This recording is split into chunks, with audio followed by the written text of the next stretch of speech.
Can you all hear me perfectly well now? Please do react with a yes.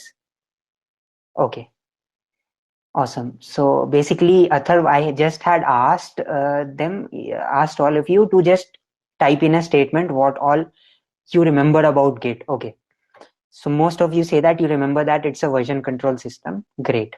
And you all have written some commands. Okay, perfect. So shall we now get started, or or do we need to wait for more people? What do you all say? Start. Okay. So it's already 8:45. All of you had your dinner, right? Okay, okay. Stop typing. Start, please. Get set, go. Ayan says. Okay, most of you didn't have your dinner yet. Okay. Do you have it after the class is over? Okay, got it. So let me just share my screen. Fine. Can you all please confirm during the class as well? Ayan says. Okay. I think my screen should be visible to all of you. Okay. Awesome. So basically, I'm using VS Code Editor. We will be today learning some very basic of Python so that from the next few sessions, you won't be facing any kind of trouble. Okay. So just to get started, what all we discussed in the previous session, I'll give you a brief recap. I think my voice video is slightly lagging as I can see in my other screen. So let me just check for 1 minute.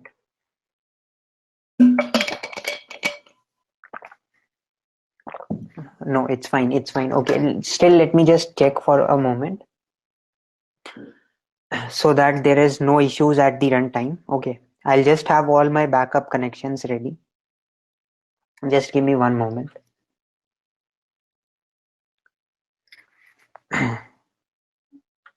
Fine. So if there is any issues, I'll switch the connection. Okay. So now let's just get started. I'll briefly recap what all we discussed in the previous session about Python. So as you all know, Python is a very powerful language. It has a lot of packages, a lot of modules. So Django is one such framework that is built on top of Python, and which we will be starting from our next session. Okay. So starting from our next session, we will be ultimately learning Django. That is our aim, to learn one web framework and to build a end-to-end fully functional app in the framework. Okay. So in that we might have to learn a bit of HTML, a bit of CSS, a bit of JS might not be required though, because we will be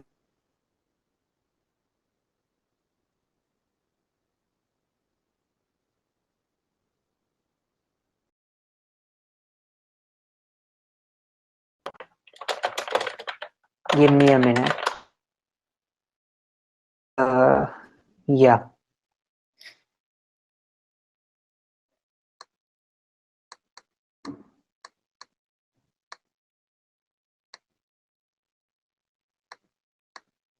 Fine. I suppose you all can hear me fine now. Okay.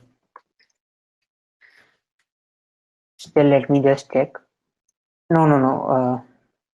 Yeah. So I have all the backup ready. Yeah. So I was saying about JS exactly.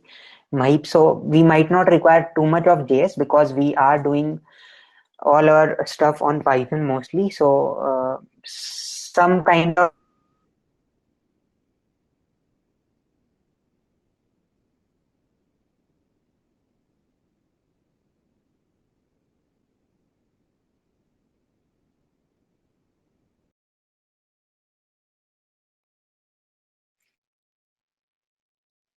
okay. I think you all can hear me fine now. Yeah. So first of all, see, this issue won't happen once the class starts. Okay. I think video will work fine. Don't worry. I have a fast connection, but it's actually not so reliant. Like I have 2 or 3 connections. Not all of them are so reliant. So I try to switch between them if anything happens. Okay. I'm living in that part where actually we have broadband, but its upload speed isn't that good. So that's why actually I have to rely on other connections. If you disable your video, everything will get sorted. Okay, but then it's not a good experience. Right now, I think it's going good for all of you. If anything happens,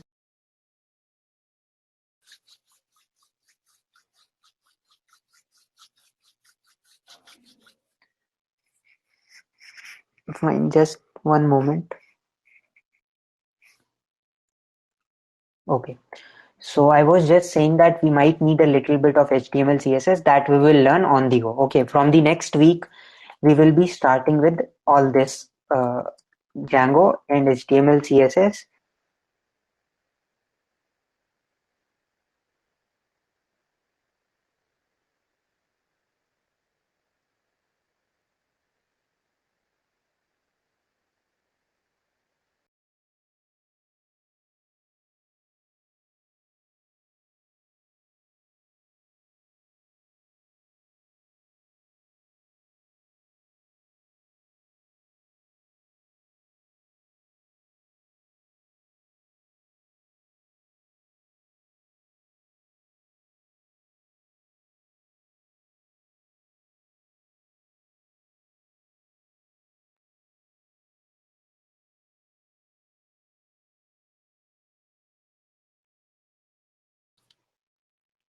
Fine, I think it should be perfect.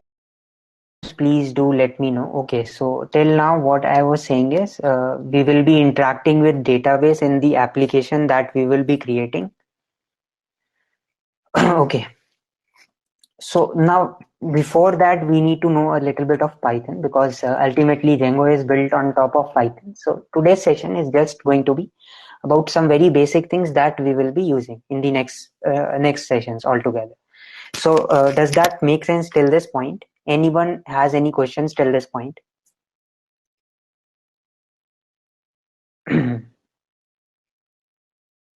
Yeah, what exactly is ORM, that we will be discussing in detail in the next sessions when we start our database concept and how we interact with database using the Django framework. Okay.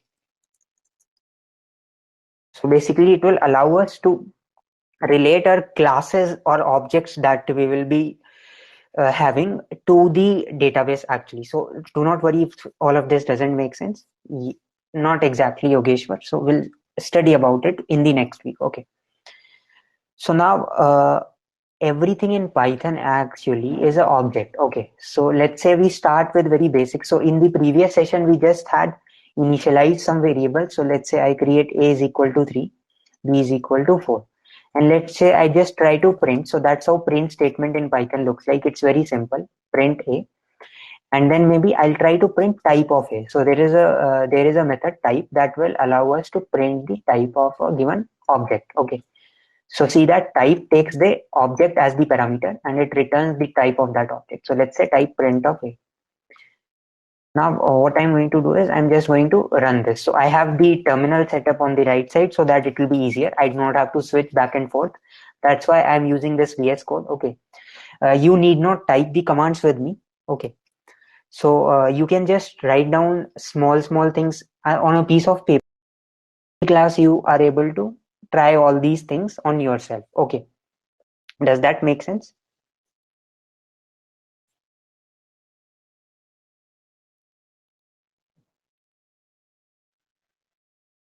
Okay, so we'll try to cover what much is necessary for you, right? Yeah, that is a very good question. So we'll try to learn the things as they will be required from the next sessions. Today we'll build the foundation for the syntax or for the concepts of Python, right? Since every programming language is almost the same, just that there are syntax differences, right? And you will be able to write Django code smoothly once we have laid the foundation in the today's session. Okay, voice is breaking. Is it breaking for all of you? I don't think that is the case. Okay, so let's now try to run this program. Okay, sorry, I'll just clear it. I'll just say Python 3 basics dot. Okay, it's taking in some other arguments as well. Okay, yeah. Okay, I'm not inside the folder. So how do I get inside the session 3 live folder? I can simply say cd, or let's just say that I'm inside the notes folder first and then inside the session 3 live folder. Fine. So now you see that how all this is helpful, what we learned in our first session, right? And now let's try to run this. So what you see as the output is 3. First of all, that A gets printed and then the type of A gets printed. So now how does a Python code run? Like how exactly is a Python code executed? Is Python a compiled language or is it an interpreted language?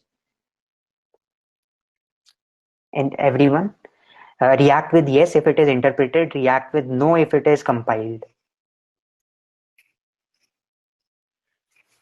No, Isha, it's not a compiled language. In compiled language, what happens is first you write the code and then all of it gets. Can you all hear me? Okay.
Okay. I think you all can hear me now.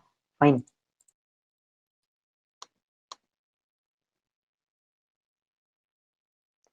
Okay. So let me just share my screen.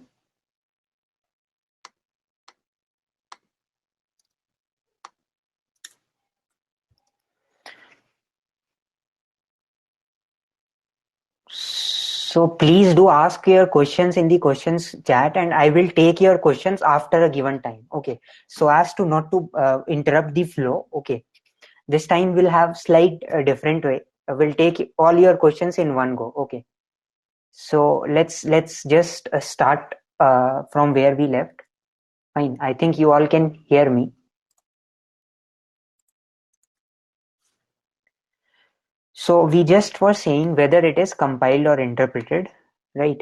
So basically it's actually an interpreted language. That means all the code gets executed line by line, right?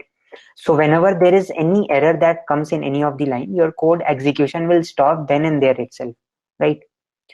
So if I just, let's say I try to make this error. So let's now try to run. So now you will see that it gives you an error that line number 3 invalid, 13 invalid syntax. Actually the error was in 11th line, but it's showing you 13th line, right?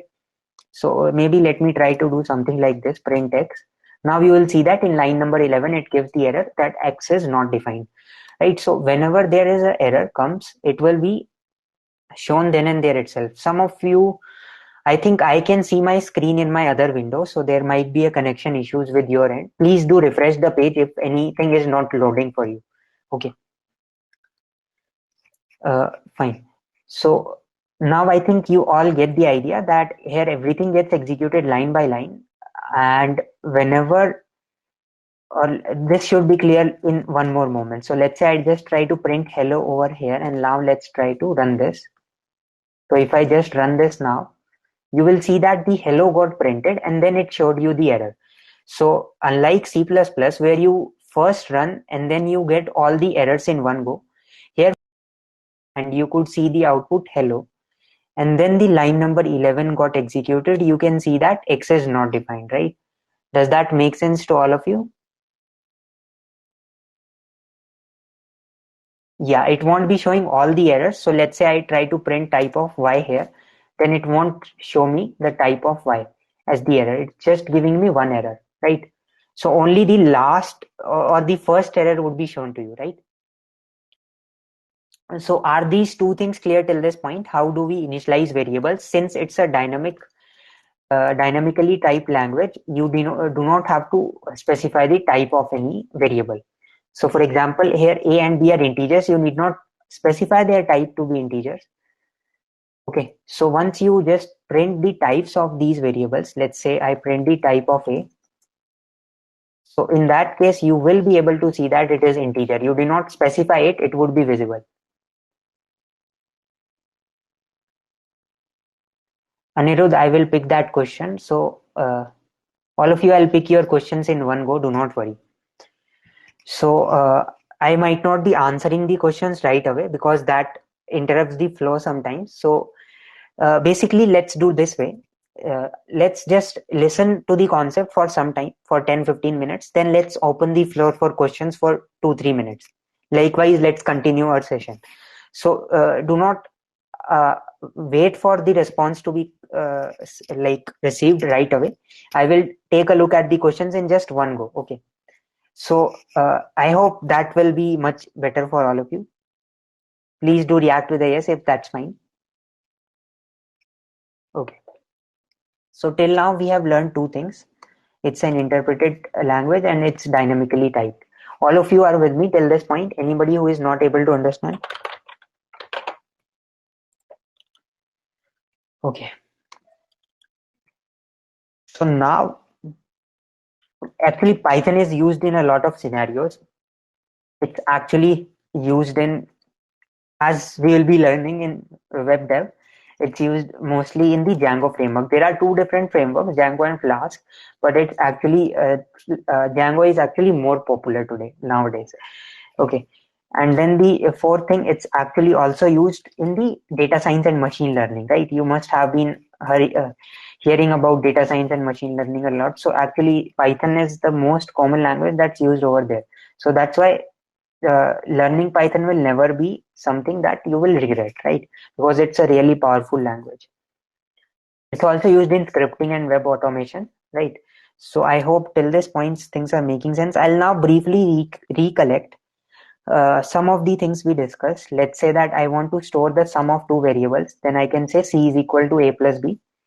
I want the difference. I can say c is equal to, or let's say d is equal to a minus b. Or let's just give some good names, sum equal to this and difference equal to this. So the mathematical operators work as usual, right? As we had studied in other languages. I can just have the modulo also. I can say a mod b, right? And let's try to print sum, print difference, print mod. So if I just run this program, you will see that you get 7, -1 and 3, right? So all of these are integers currently, right?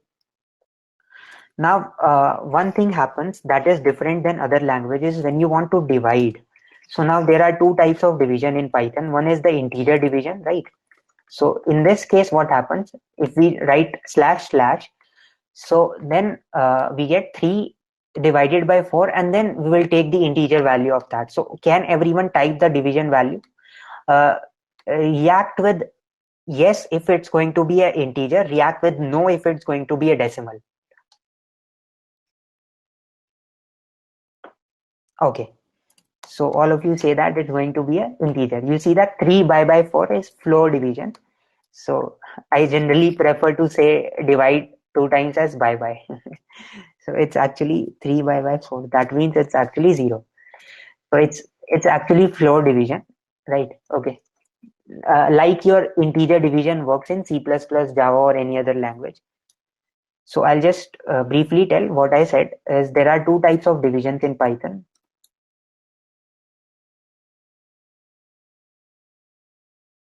Now you will be able to better understand what I'm saying.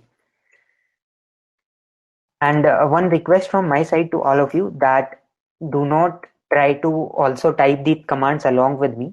So we will be able to understand each and everything only if you are listening to me first of all, right?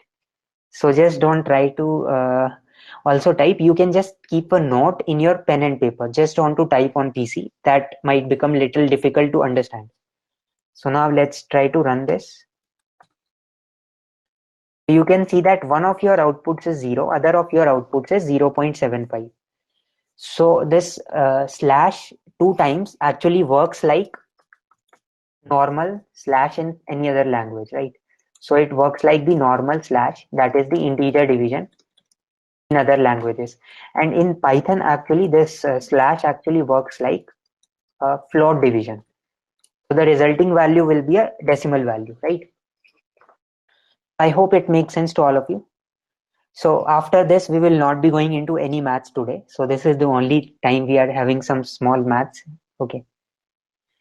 So now let me just go through the questions that you all have asked and try to see if anything is unanswered. So there were some questions. Why is there no main function in Python? So actually, Adarsh, this will be clear in some time. There is not the main function, but there is something called as a double underscore name, double underscore.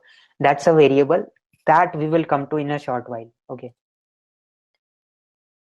So Ayan, why aren't we using JS, React, and Node? Okay, so I'll take that at the end, Ayan, at the end of the session. What's the difference between, okay, Yogeshwar, I think that's answered.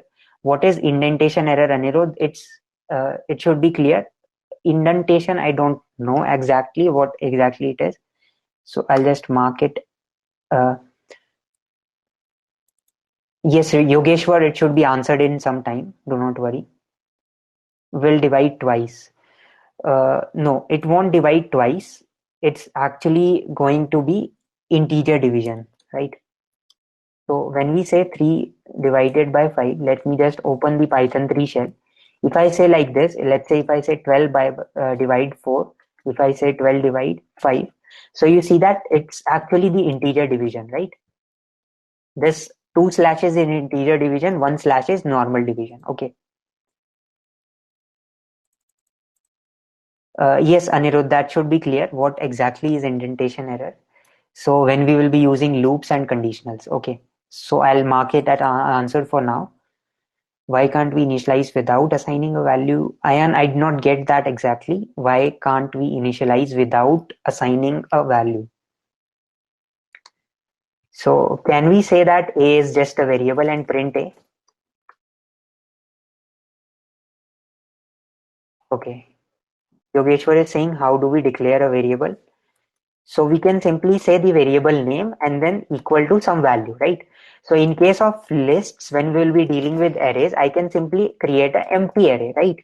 But we need to give some value because we ultimately do not have type definitions, right? Like we do not say integer A or we do not say float A. So we need to give some value to differentiate, right? Okay. So if I just print the type of A, it should come out to be a list. Fine. So I hope that answers all of your questions. Yes, without initialization, I don't think that's possible in Python because you need to know the type of that variable.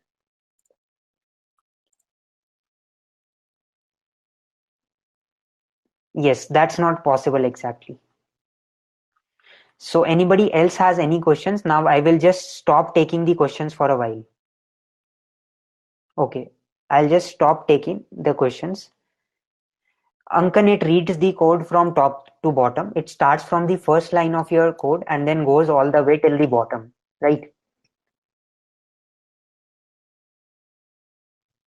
Yes, we could declare the same variable multiple times. It simply overwrites the previous variable, right?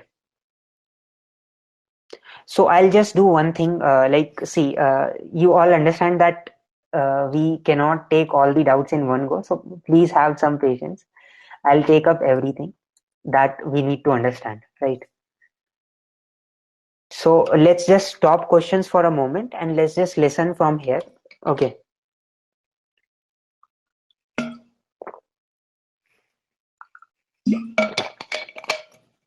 Fine. Now I'm continuing with here.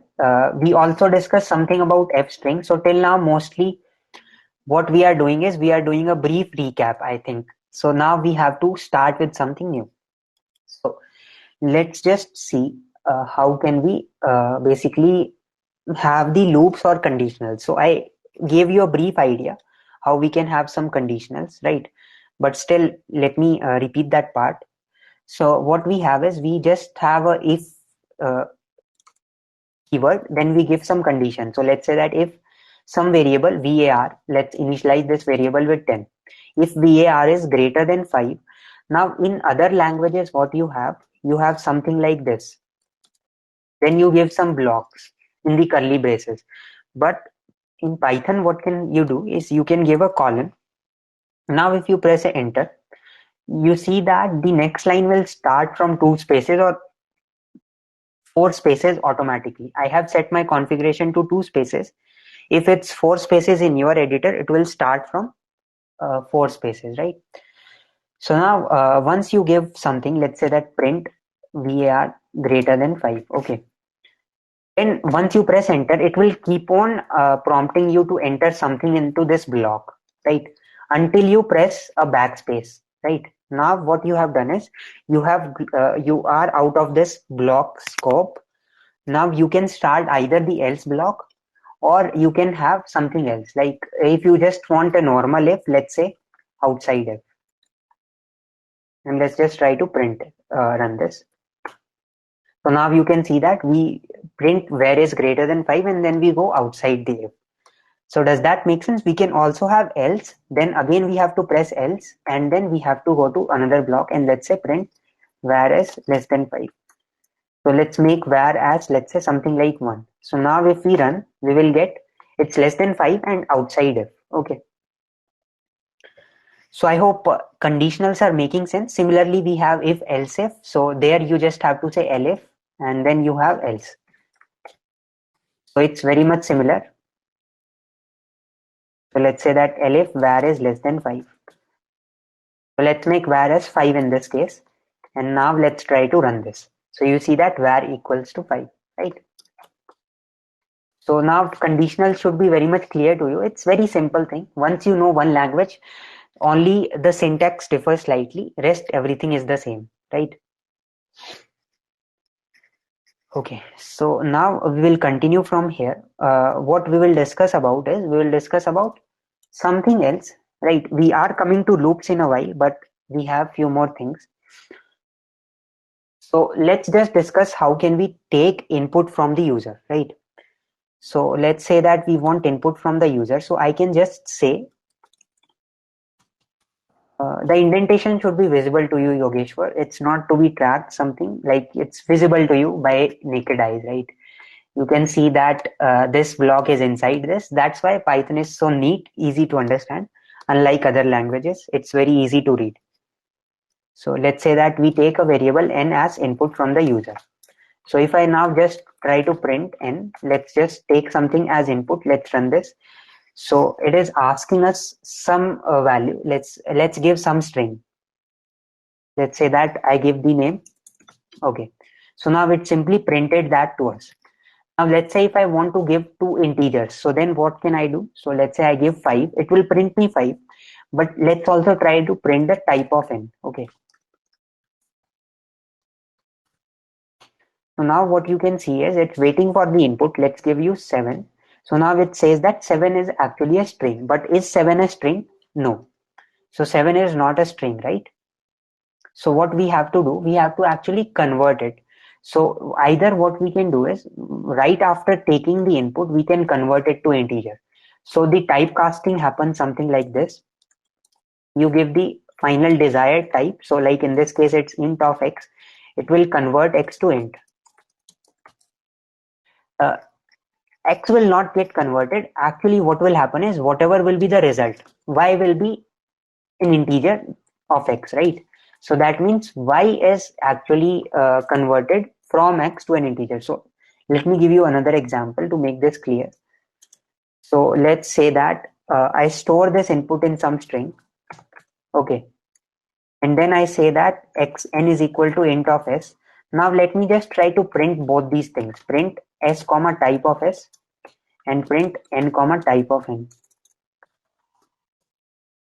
So now if I try to run this, let's take 637 as the input.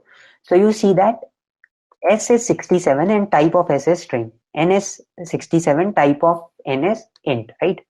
Everything in Python is an object. That's why you can see that class keyword comes here, right? Anything you see, it will have a type of class in Python generally, right?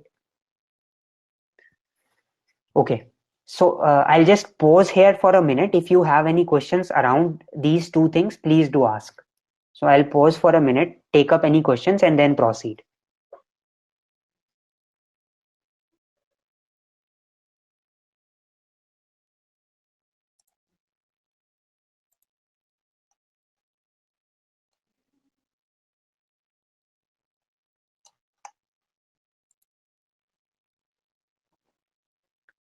Okay, so Faraz, I think your question is answered now, how to take input variable.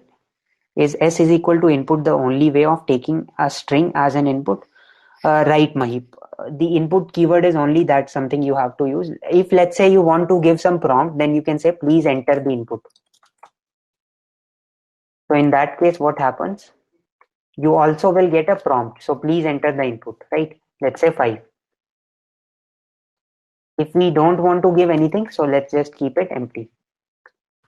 Okay. Let me see any other questions we have. Can I typecast from integers to string? Absolutely, absolutely, Yogeshwar. Just put the str keyword. So now let's say that I want to convert t is equal to str of n. Now let's try to print t comma type of t. Now you see that let's give 5. So t actually now is a string, right? You can again go back. So by giving the keyword str, so you are doing explicit typecasting here. Okay. So that's answered now, Yogeshwar. Yeah, by default, everything is a string. Not everything is a string, Pragnya. Everything is not a string. Everything is an object. Some objects are of integer type, some of are string type. There are different types, right? Okay. Faraz, how to declare string? Okay, so I'll just skip some questions here because they are directly not relevant. I have answered your questions mostly. Okay. So I'll not take each and every question because that will break the flow of the session. I'll take some questions at the end, right? Okay, fine. So let's now proceed now. So we are done with the basic of Python, what you all need to know, right? So now we'll learn something more. So we'll learn about some kind of types, some kind of containers we have, like in C++ or C or Java, you have arrays or array lists. Here you have lists, right? You have strings here. In C or C++, you have characters. Here you have strings, right? So you also have characters here, right? So let's just go through some of the types and some of the containers. So I'll just create a new file. Let's just say touch data types.py. Let me just open data types.py. Okay. So now let's just continue from here. Okay. Just give me one moment.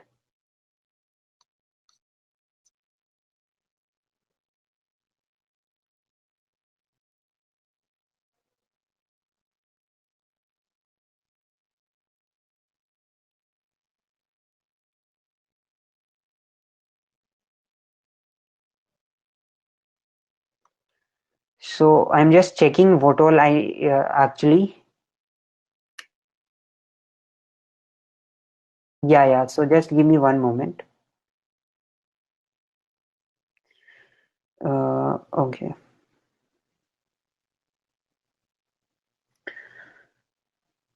I'm just checking if I have skipped anything over here. No, fine.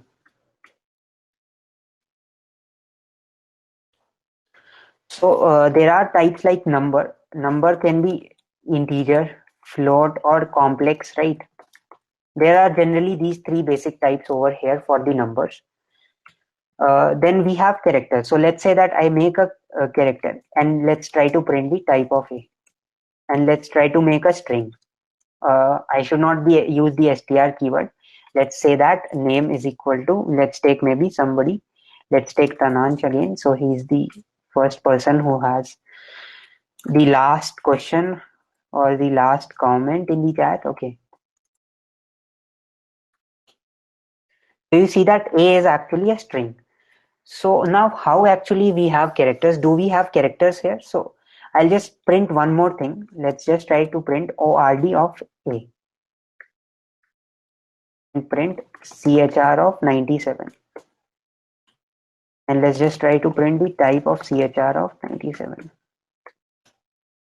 Okay. Yeah, so you see that there are no character types actually, we just have string only, right?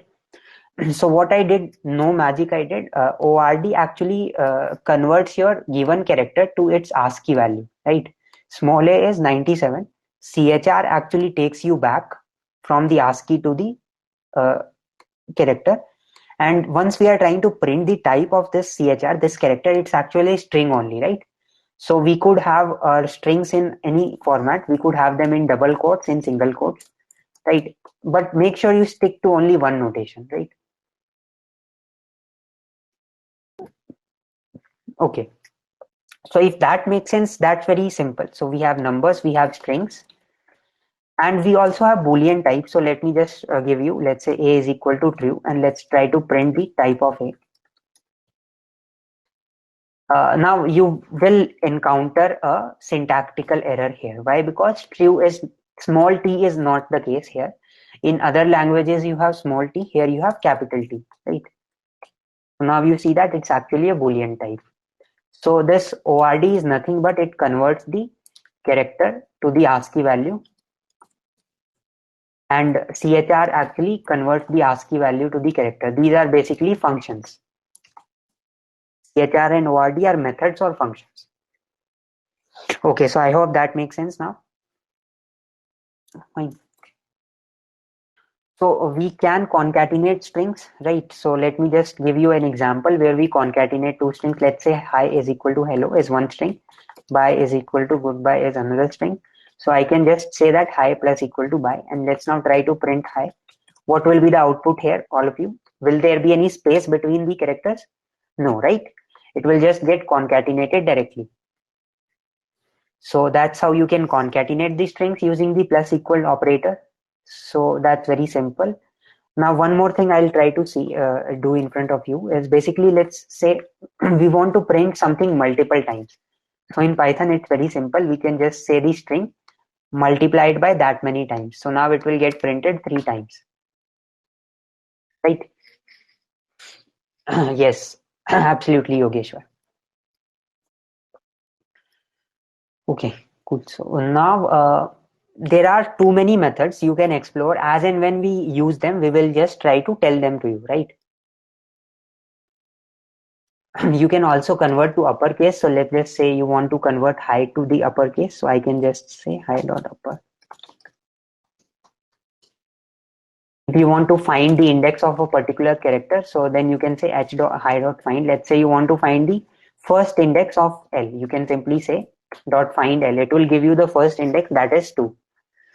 So there are a lot of such methods. We might not be able to cover all of them, and not all of them will be useful. As and when something you need, you can just go to the python.org documentation of Python, and then just try to find that function. Okay.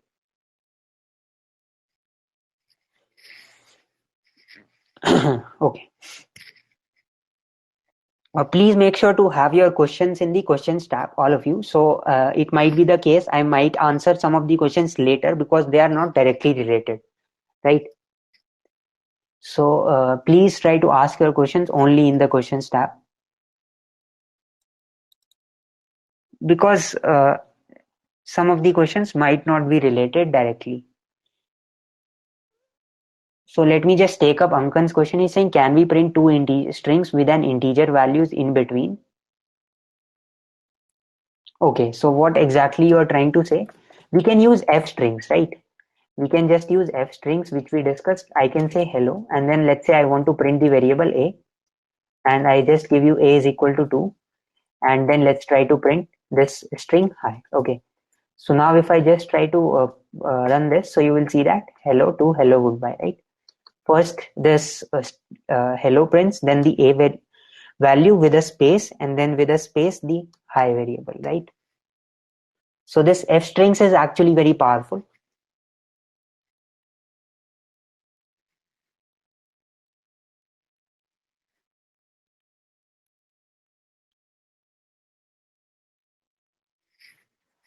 Exactly, Ayan.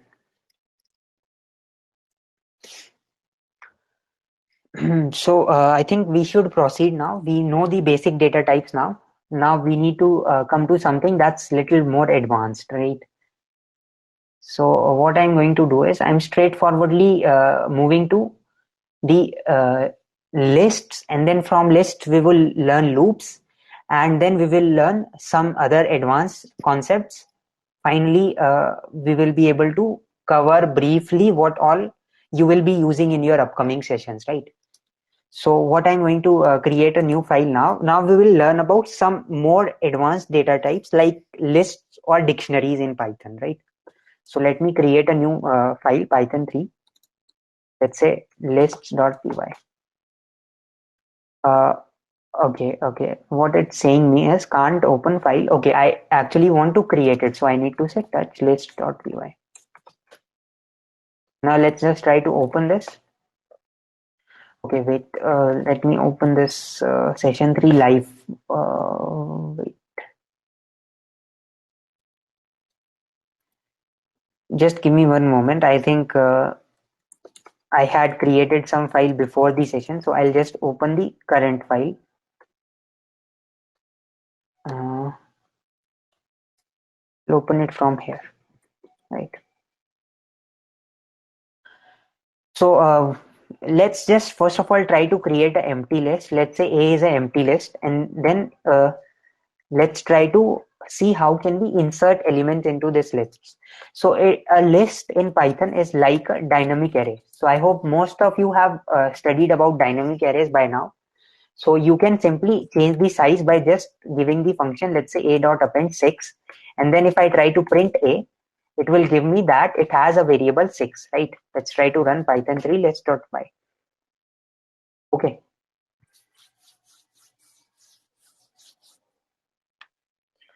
So I'll just launch a short quiz for you. I'll just launch a short quiz. Just give me a moment. I'll have two quizzes for all of you just to check if you are attentive enough and if you are following along. If you have anything that's not clear, it would be prominent then, and you can ask any doubts. Okay.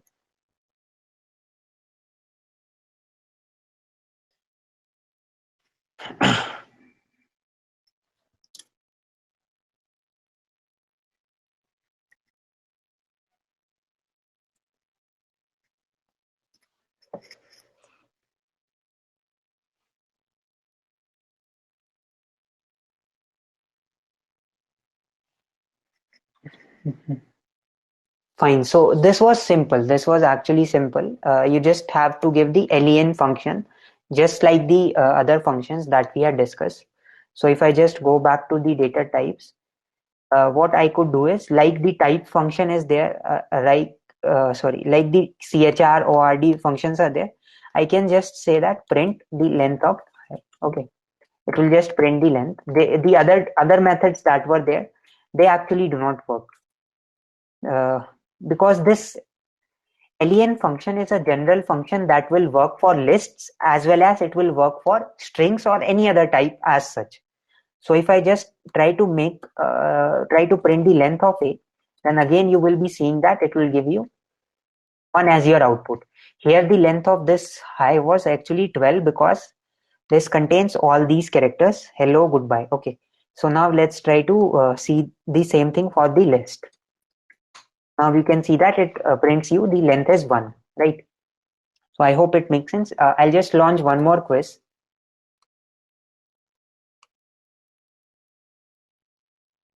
This one is a simpler one. So we have just now discussed this.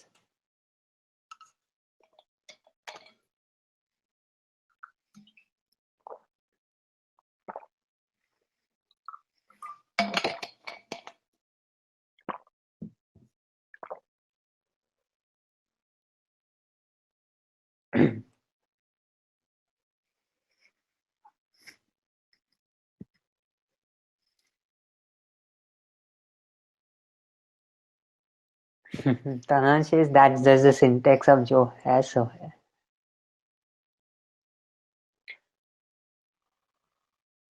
Okay, see, it's because these objects like this A is actually a list object. It does not have a list object has no attribute named as length. Okay, so because this length is a generic function that is defined for any data type, right? It's actually not present for all the types that we have. So by that I mean it's not a method of the class. So it will be clear when we will be discussing about classes. Do not worry about it. So if we are clear till this point, we are clear how we can append the element in a list. So why does the insert function do not work, right? Why does the insert function do not work? Anybody? Because insert actually takes one more thing as the argument. So let's just try to insert something into A. Let's say 7. Will this work? No. Insert expected 2 arguments. It needs another argument. First argument is the index. Second argument is the value, right? So let's just say I want to insert something at index 7, that is 10. So now will this work? So if I just try to print A now, let's see what happened. So you see that now it actually could not insert at 7 because the list has just size of 1. So it will insert at the last position in that case. And let's say if I pass 0 now, A dot insert 0, 5. And let's try to print A. So now what will happen is it will print at the first index 5. 0th index, I mean, right? Okay. So I hope it makes sense to all of you now.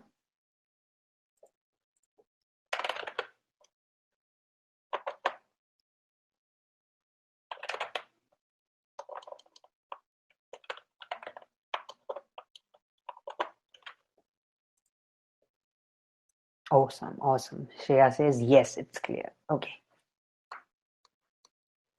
So we have seen very basic functions, append, insert. Now there are also functions that allow us to, there are also some ways that allow us to find some particular chunk of this list. So to get some sublist, let's say I want to print A from only index 0 to index 1, or let's say I want to print it starting from index 2. So I can say just 2 colon. Now it will take everything after the index 2.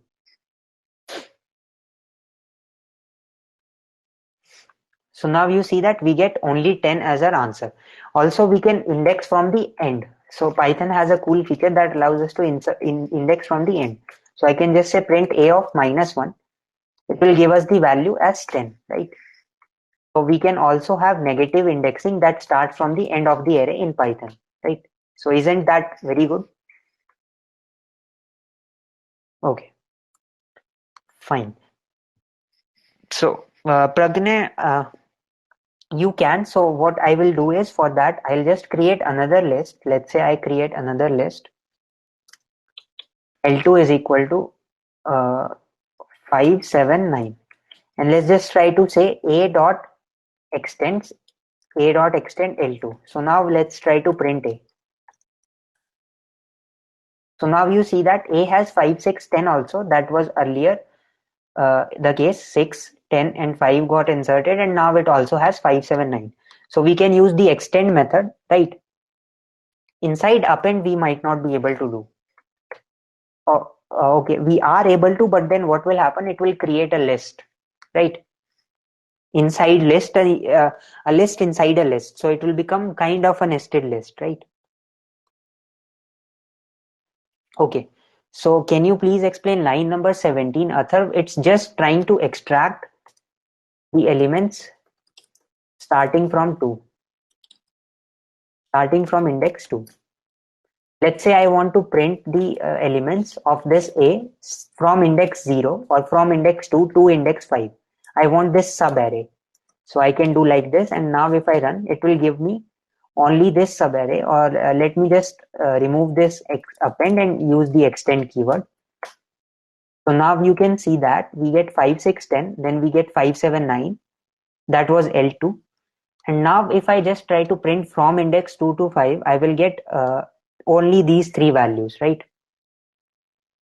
Okay, extend simply concatenates two lists. Absolutely, Tananj. Yes, you can use the reverse method, right? To reverse the list. Please explain 9, 20, and 21. Okay, 20 and 21 allow us to index the list from the end. So we can just extract this a of -1 simply means the last element. This simply means the second last element. Okay,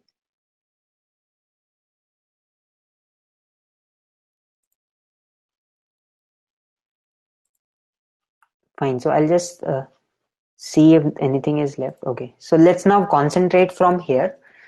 So till this point, we have seen very simple things, but actually Python has one more powerful way to actually basically create lists. So let's say that I want the list of squares of all natural numbers, or not all, or let's just say of first 10 natural numbers. So how can I do this? So first of all, there is a way that allows us to just extract the first 10 numbers. So there is a range keyword that allows us to give first 10 numbers. So let's now try to print what is range of 10. Okay. So this range 10 allows us to create the first 10 natural numbers.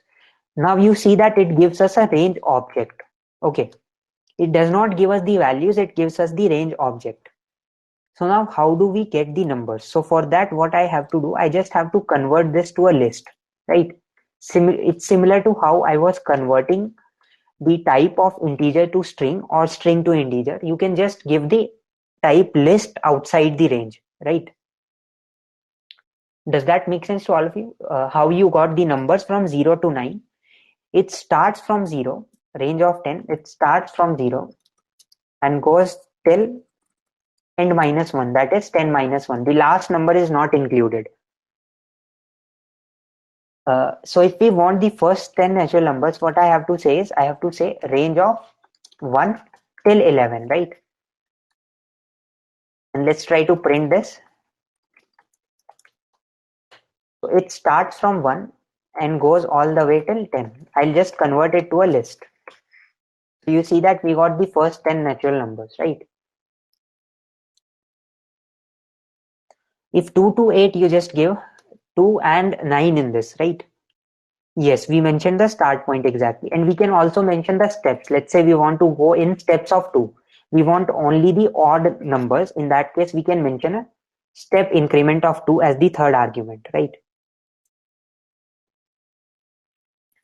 Okay, so there are a lot of these things that allow us to make computations much easier. Now, what exactly we are going to do? We are going to do one uh, tricky thing here. So there is a concept known as list comprehensions in Python. Now let me just first of all write the line of code and then let's try to understand that. So if I just say squares is equal to uh, x into x for x in list of range of 1 to 11. So you see that by just one line, we will get the squares of natural numbers, first 10 natural numbers. This is a very interesting concept, right? It's used a lot.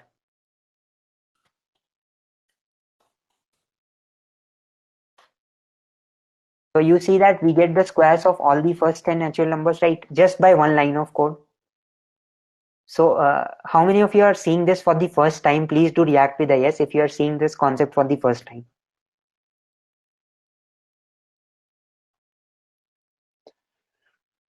Okay.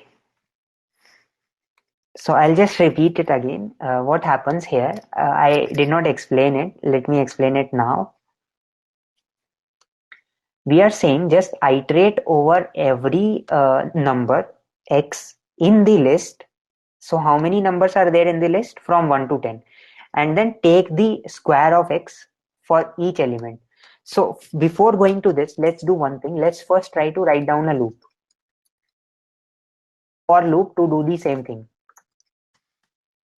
So what I'm going to do is for x in list of range of 1, 11. By this you will also have an understanding of how the for loops work, you provide a variable, iterator variable, that is x. You provide where you want to iterate, and then you give the name of the list, right? So sorry, not the name, in case you had stored it inside a list. So let's say first 10 natural numbers.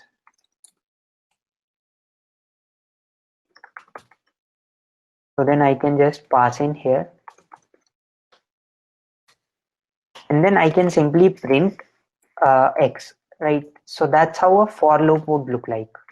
It will simply print all the numbers from 1 to 10. Now, yes, something like that, Athav. Access the list dot begin. It will start from the first value. Now, what we want to do, we want to create another list, squares list. Let's just start with the empty list, and then let's say that squares list dot append x into x. And now if we print squares list, it will give us the same output. Okay. So my bad, actually, I think I gave a different name, right? So it says that name is not defined. So also it is a good habit to understand the error message and try to debug it, right? Just make the consistent name over here. Now you can see you get the same list. So now we have seen how to do the same thing in two different ways. So in the first way, what we are doing is we are simply saying that for every number x in this, just take the x square and add it to the list. So that's how a simple list comprehension is. Here what you will do, you will iterate over every element, compute its square and append it to the list. So this single line will do the same thing for you in a shorter way, right? Does that make sense? Yeah, x is equivalent to for int I is 0, something like that. It's actually, if you see in C++, it's equivalent to for auto, for auto, or actually let's say for integer x in vector vec, just cout x. In C++, it could be something like this. You are iterating over the variable or the data inside a list, or a vector. C++ equivalent, if you say.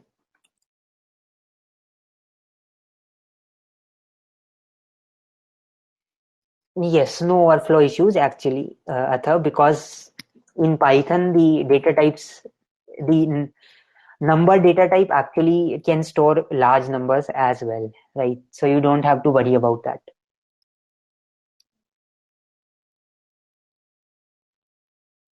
In that case, what you could do is you could simply say 11, 1 and -1. Then what will happen is you will start from the last number. So your list has to be changed in that way, right? Just change your list in that way. So in that case, Isha, what you can do is you can use the dot reverse method. Okay, I think it's none type object is not iterable. So let's just use the reverse method, I think.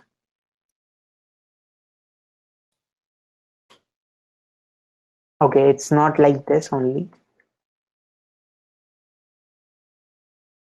Uh,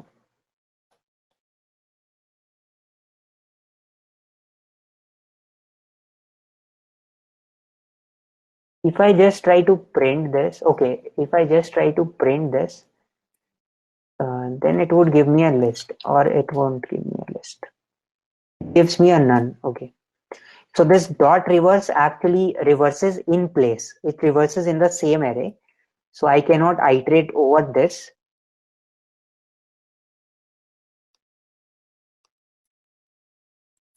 Okay, so you can think about it. It will be an interesting exercise. I do not have the solution right away. You have to construct some solutions on your own, right?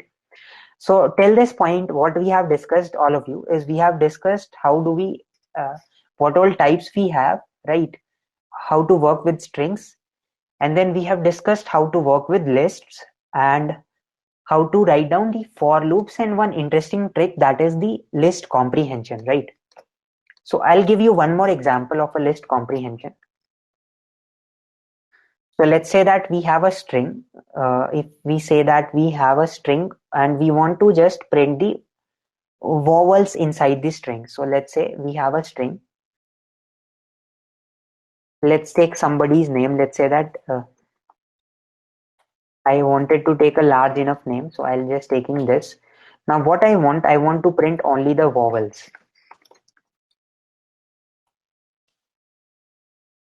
So what I can say, I just want x is equal to, I want to create a list maybe of those characters. So x for, sorry, let's say ch for ch in s. Then I can also specify a condition over here, that is if ch is in the vowel list, that is a, I, o, u. Now if I try to print x and let's just see what happens. You see that you will get only those letters which are vowels in his name, right? Does that make sense?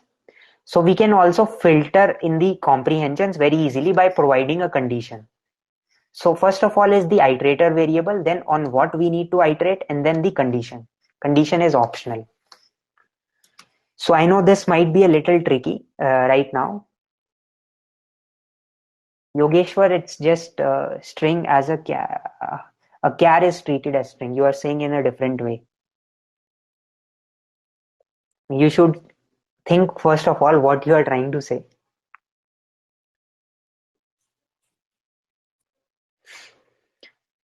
Uh, okay.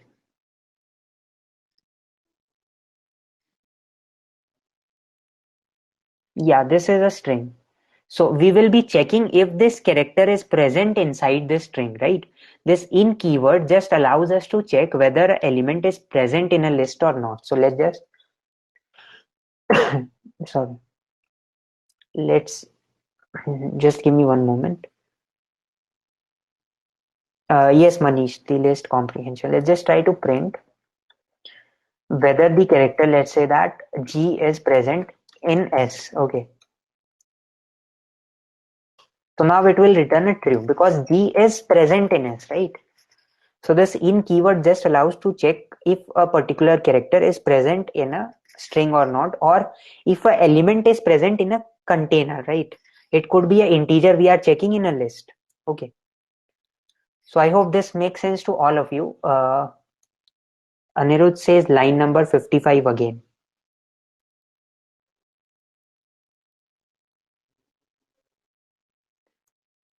Please do not send me any questions in the private chat because I'm not looking at those. Okay. So basically what it will do is for every, let's just first remove this. Okay. Now you see that all the characters got printed of the name Burhanuddin Garari. Okay. Just the previous list comprehension where we were taking the squares of every number. Now we are taking the character inside the string. Now we are just asking to take another condition, that is if the character ch is present inside this list or not, inside this string or not. So this allows us to filter the relevant data. Okay. So I hope that's clear now, Anirudh. Fine. So now we have discussed almost what we needed, right? The basic about lists, the basics about Python, how things are working. Now we'll take a little turn here. We'll learn something more advanced. Okay. So first of all, if you have any questions, please do ask. Because from now we'll be starting something very interesting.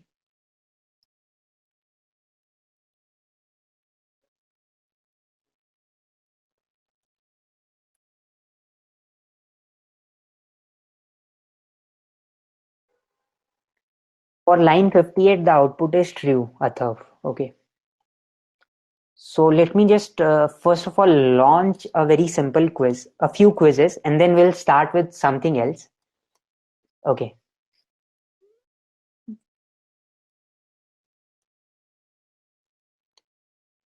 fine. So here goes the quiz. This quiz is a little tricky one.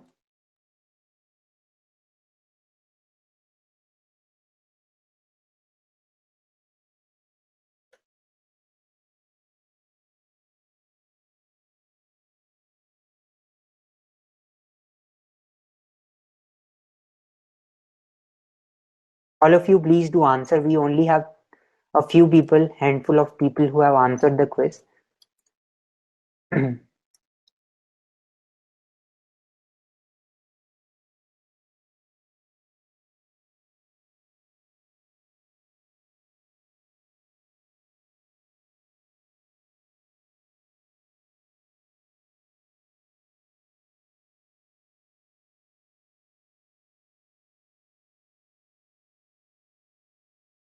Rishabh is leading now. That's great.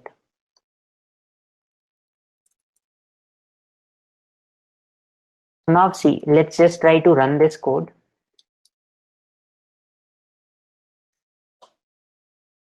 Oh wait, I need to print the breakfast variable.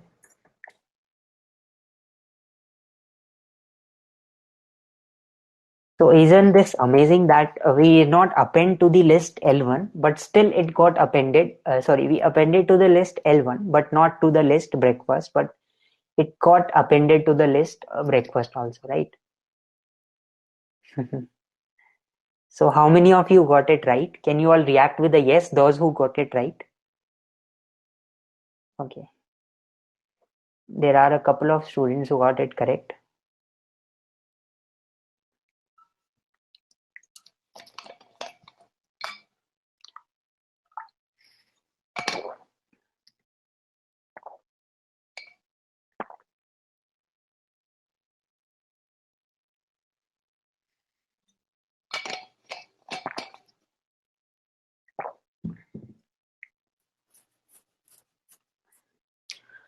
Yeah, exactly. Karthik, your question is answered by Venkat.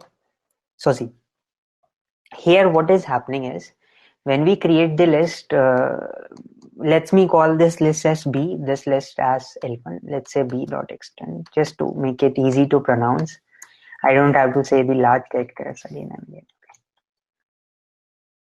So just think about it. Why could it happen? Anybody who has an answer. So those of you who answered incorrectly, can you make any guess over here? What happened differently?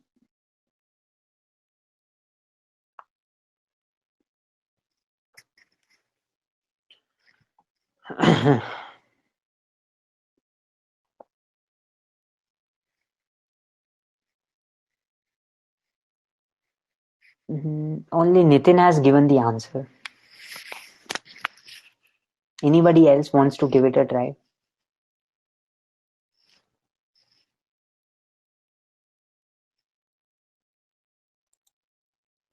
Yes, Tanansh, you are correct.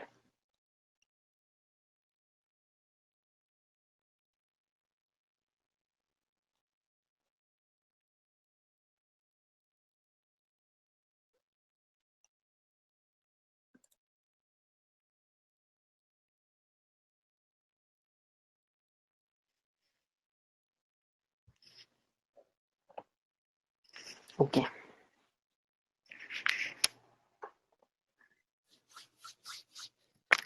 So see, what exactly happens is, let me just go line by line.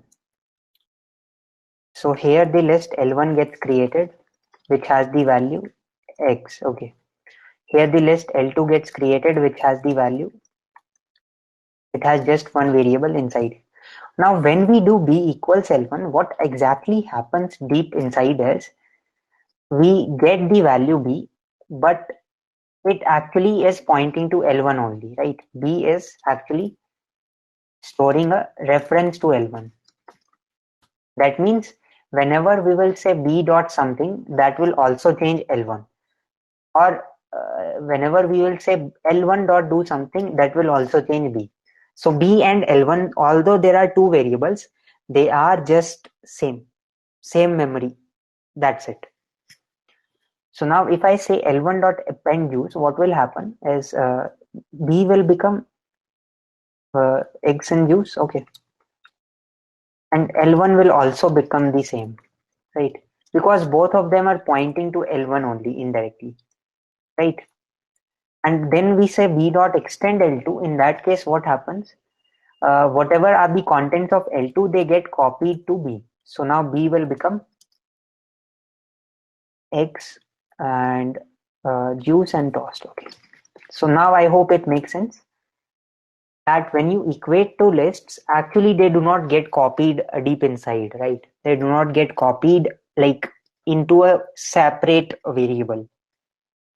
It's like a alias. It's like a separate name for the same thing.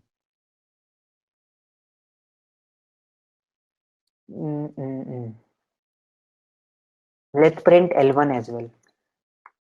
You see that both of them would be the same, right? Exactly, Ayan.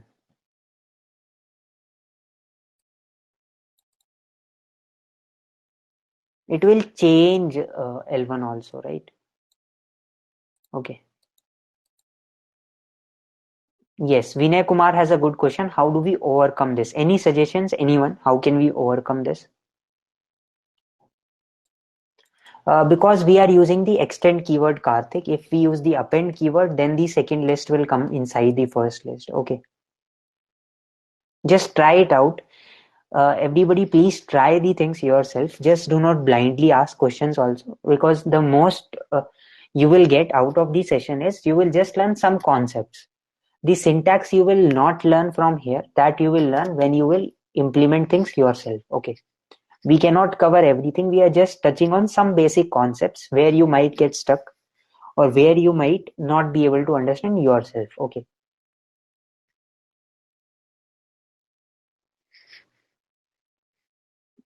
Hmm. So there is one way to do this same thing.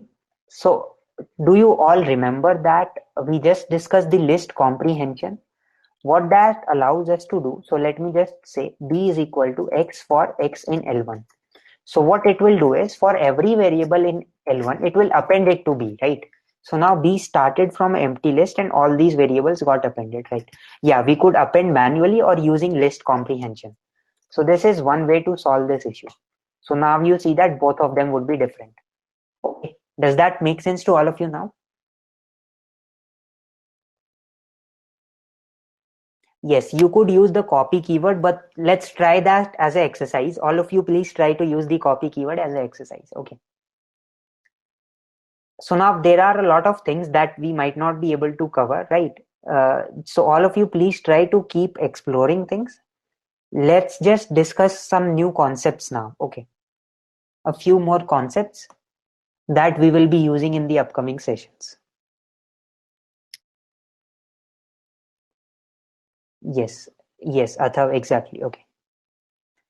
So now what I'm going to do is I'm going to teach you some few more things, very basic things. So first of all, what we will do is we'll learn about functions very briefly. So in Python, you can declare a function like this. Let's say def hello, and let's just give the some argument, or let's just give no argument. So you have to put the parameters and then the colon keyword, and then you can simply say print hello world. Okay, that's how you simply print something inside a function. So now if this piece of code gets executed, how do you think will it execute? If I just run this program, will the hello world be printed or will it not be printed? Right. All of you say that it won't be printed. Uh, so what happens here is it does not get printed. Why? Because this function was just declared and stored in a variable, right? The line by line, the function was not executed. Its value was just stored in a function pointer kind of. Now, when I just call this hello keyword, now it will actually call this function. Okay. So if I have some kind of syntactical error here, let's say I just try to do something strange. I just try to do 1/0. Then what do you think will happen? Will this give me some error? Yes, if it will give me some error. No, it will give me no error. What do you all say? React, please, so that it's visible.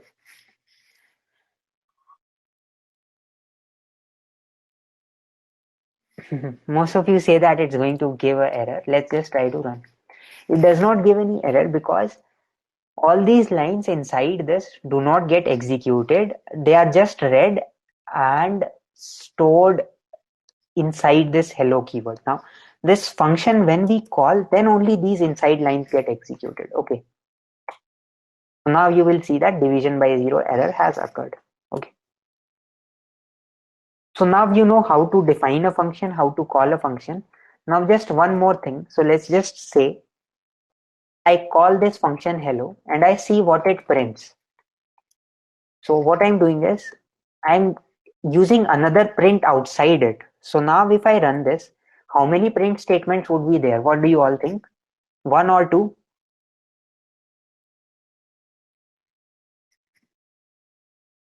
Anurag says error. So you see that there are two print statements. Most of you, all of you are wrong, not one. The second one returns us a none type, right? So when a function does not return anything, it returns us none. Okay. So if it were returning me something, then that will get printed. Otherwise, it will return none. Okay. So it's simply like a void function in C++ that simply returns nothing. So now based on this, I will have a short quiz on the same concept and let's see how clearly you ace it. So I want all of you to answer this correctly. Please take time before responding.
Okay. So basically the answer here was 4. Why actually? Let's just analyze this in a moment. So one more thing I want to tell you before that. If a function does not have anything, what will happen then?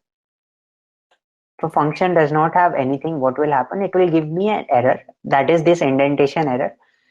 So basically, whenever we go inside a block and we do not have any statement, in that case, what we can do, we can simply say pass. Pass is a keyword that allows us to basically tell that there is nothing inside this. Okay. So now, if I just try to, I have not printed this hello. If I do that, it will give me one more none. Let me just remove this. So let us just analyze what happens now. So there are 4 print statements, as you can see. Ayan, we just had to print the number of print statements that will be there after executing this code. So after executing this add of x comma y, it returns us x plus y, that is 23, that gets printed, right? No, this add of 10 comma 2 is 12 and this does not get printed, right? Why? Because this is returning us some value and we are not storing it anywhere, right? Does that make sense? Here we are not printing anything. Is this clear, at least this line? Now when we print add of 20 comma 3, it will return us something and then we will print it. So 23 gets printed. Now when we call the mult method, then what happens is this takes 3 and 40 as the arguments. It will go inside and it will print 40 into 3, right? It prints 120. Then this function does not return, it does not return anything. Okay, so that's completely fine. We are not printing anything. Now what happens when we call print of mult of 40 comma 5? 40 into 5 gets printed inside, 200 gets printed. then this function will return none. It will return none, and then that will also get printed by the external print statement. Does that make sense now? Why there are two prints? So this has one print, right? And this has one print, and this has two prints.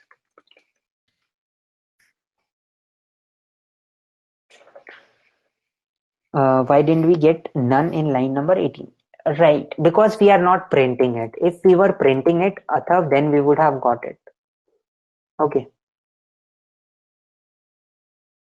So is everything making sense till this point? Should we go ahead to the next concept? Okay, Pratik is saying, please explain line number 18. So 40 and 3, this function gets called and this function is printing inside it, right? Does that make sense, Pratik? 120 will get printed in this way. Okay. So now see, we have learned.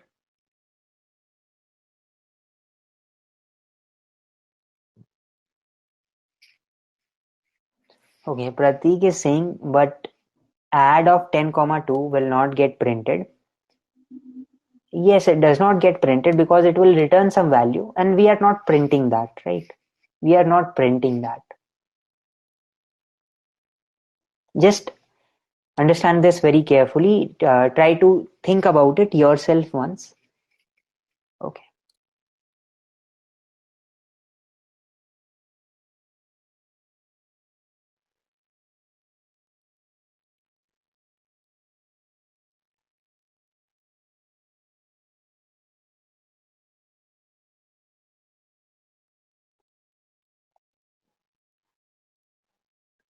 Fine. Now let's do one thing. Let's learn about 2 to 3 more simple things that we can simply complete in half an hour, right? Will that be okay? So, are you okay if we just take half an hour more and just discuss few more concepts? Okay.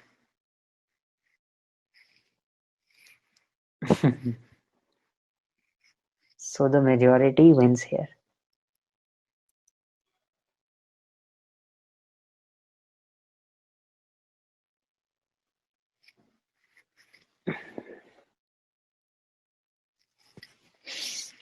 Cost to def is just used to define functions. So basically, as and when you will be defining a lot of functions when we'll be building the application, then it will get more clear, right? Okay. So now what I'm going to do is I'm going to teach you one more thing, that is about dictionaries in Python. Okay. So Python has an inbuilt data structure for dictionaries. Like let's say that in the lists you are indexing by the index, right? But let's say you want to index the name of a student to his or her age, right? Or if you want to index the name of a student to his or her marks, right? So like based on the name you want to get some properties related to it. So you can have key value pairs, just like hashing key value pairs in a dictionary data structure in Python. So let's simply say I want a dictionary of ages of students. I can say ages is a dictionary. So this will create a new dictionary for us using the curly braces, and let's just try to print the type of ages. Nothing will happen this case. You see that it tells us it's a class of type dict. All right. So now, if we want to add students to it, let's say that I can say ages. So I can simply either do in this way: ages of, let's say, Costo is equal to 22, right? And let's just say ages of maybe Sahil is equal to, let's say, 23. Okay. So now if we just try to print ages now, it will give us the key value pairs, right? Have you seen JSON notation? Anybody? JSON, it looks very much similar to the JSON we have, right? JavaScript object notation. If you're not familiar about this term, please go and explore about it, right?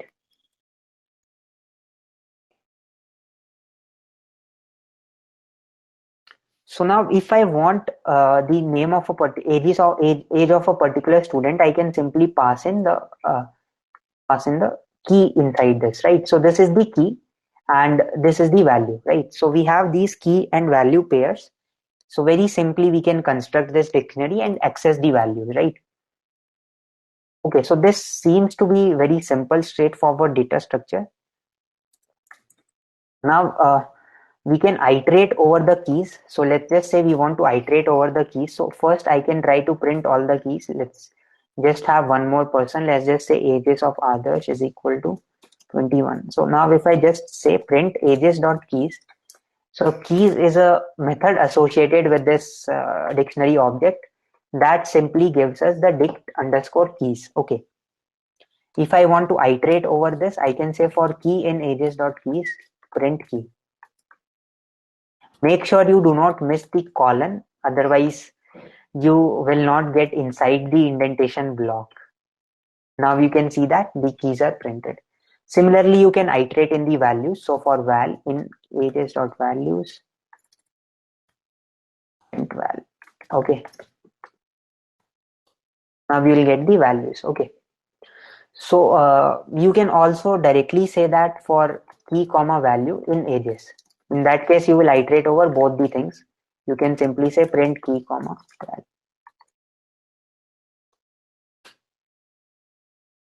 Okay, so I think you have to say ages dot items. So there is a method items that gives you both the things. It gives you a tuple basically. So like if I just print the type of this, okay.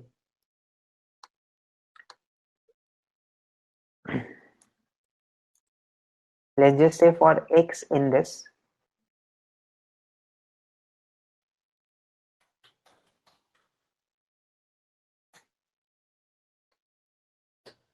This is a tuple. So a tuple is basically a kind of a pair in this case. Since we have only two entries, it's like a pair in in C++, right? So here you can extract both the things from this tuple. That will be the name and the age. So now there is one difference in tuple. You cannot modify anything. This is immutable. So given a tuple, you cannot change it. Like you can change the lists or dictionaries, you cannot change it. So it's the one of the immutable data types in Python, right? So does that make sense to all of you? Any doubts till this point?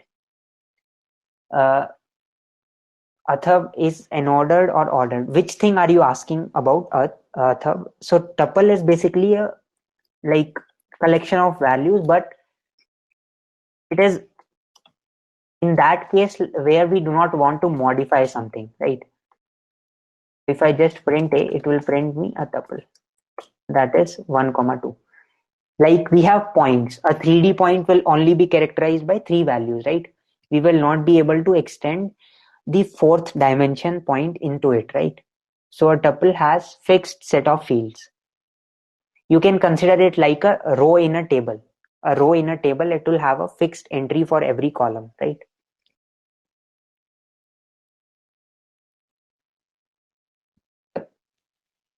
Okay, I'll give a summary, but like see, most of it you will understand when you will be implementing things. So just go through these things, and once we will be building the things, we will be able to understand things very clearly.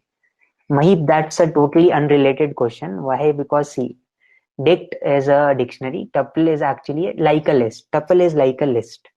Dict is like key value pairs. Okay. So I think we have gone through some of the very basic things. Now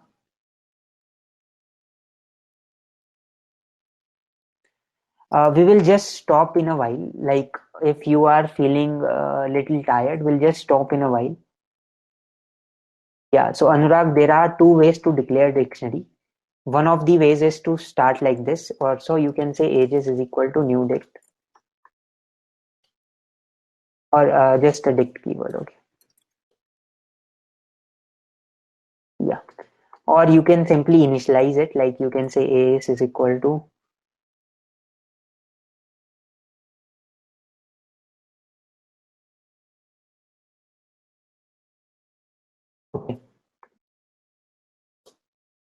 So in that case, what happens? See that it got initialized and all the other keys will also come in the picture. Okay. So there are these three ways to initialize a dictionary, right? Fine. So now what we are going to do, we are just going to launch a few quizzes to test your understanding, and then just one last concept before we close for the day. That will be most important. So please do not miss the last part. So I have first of all two quizzes for you.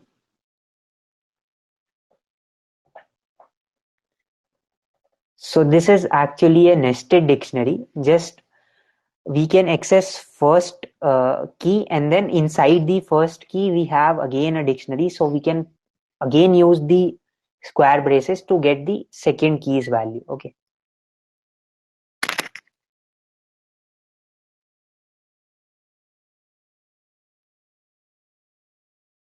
So here also some of you have answered this incorrectly. Okay, it should have been visible.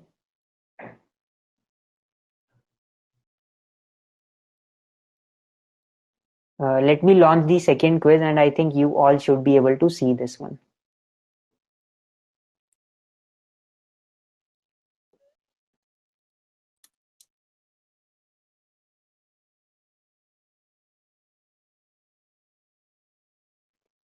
So clear simply erases the dictionary, right? So now you have a brief idea what it will do.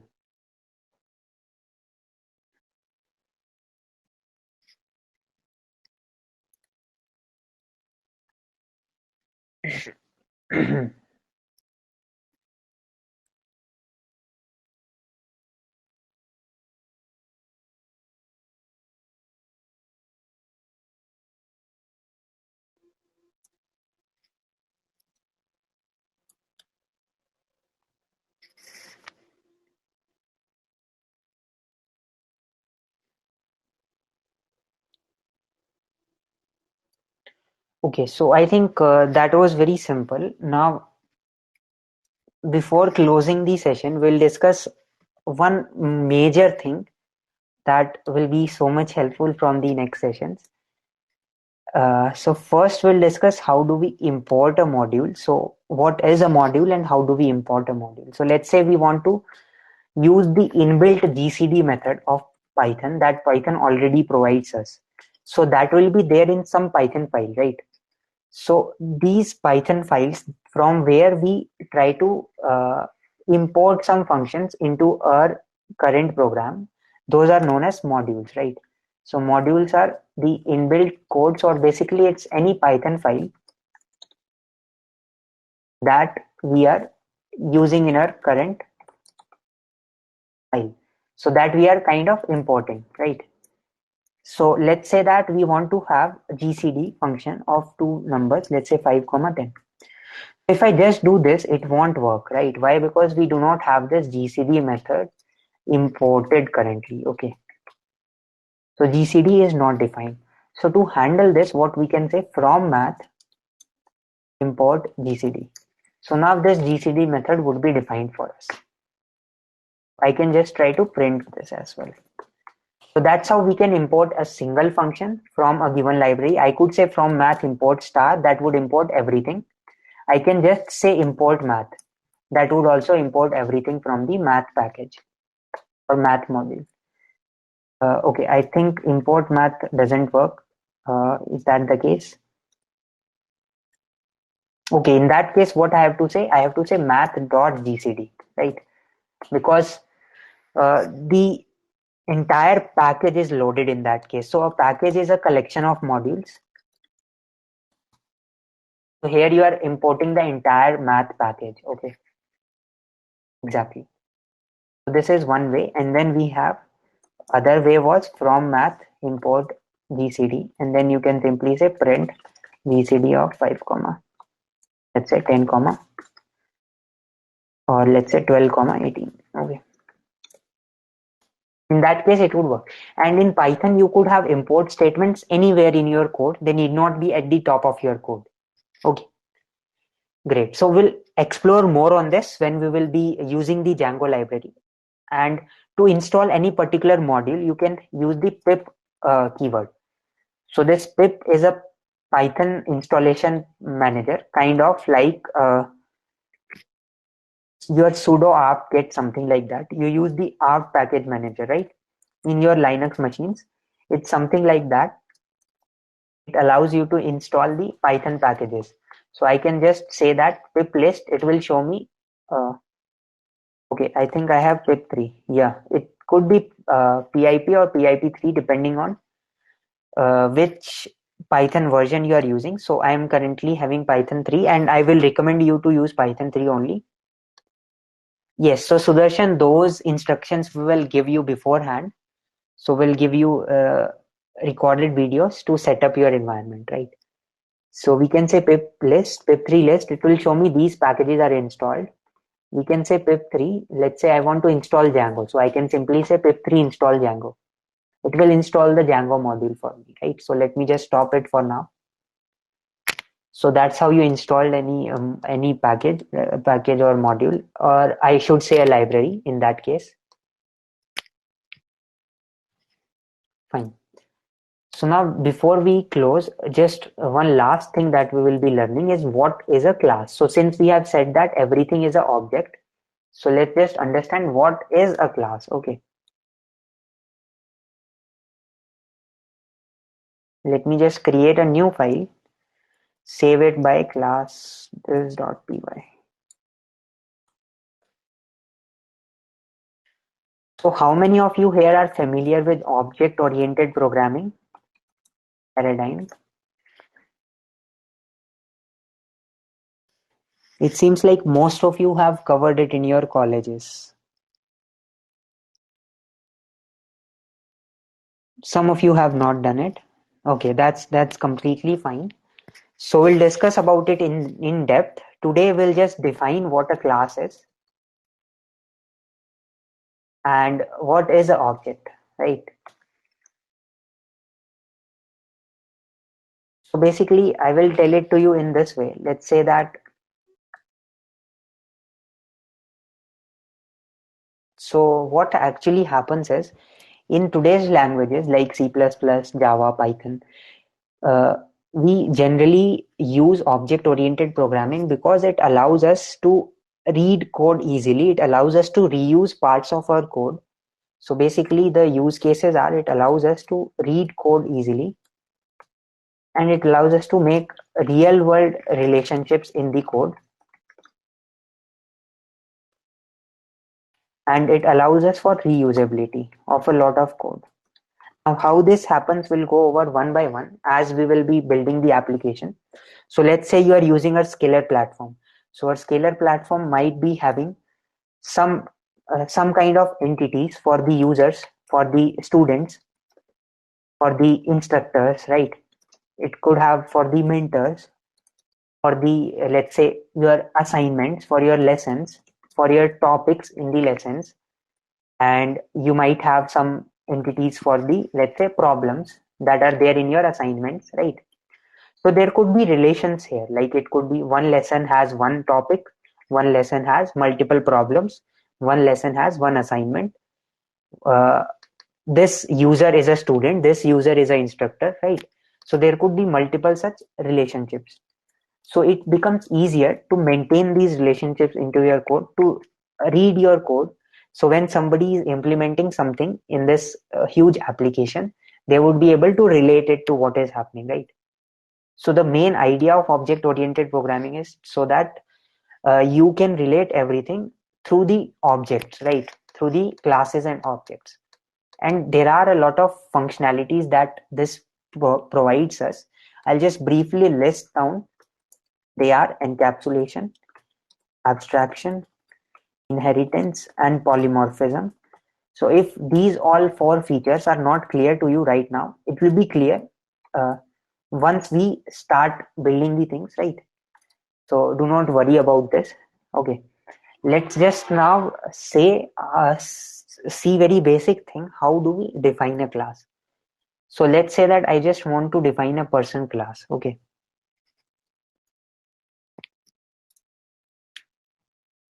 so I can just say class person, And then what I could say is I could just provide the uh, init method.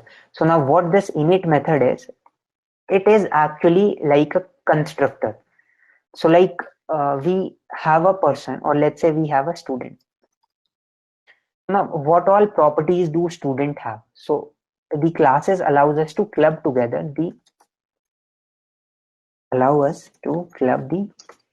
data and the methods. Okay, so that is the property, that is encapsulation, and only this we will look today.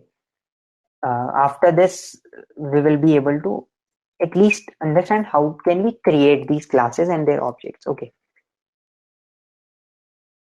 are things making sense till this point? Like, I'll not go into too much depth here because we will be ultimately learning this when we will be building the project. Okay.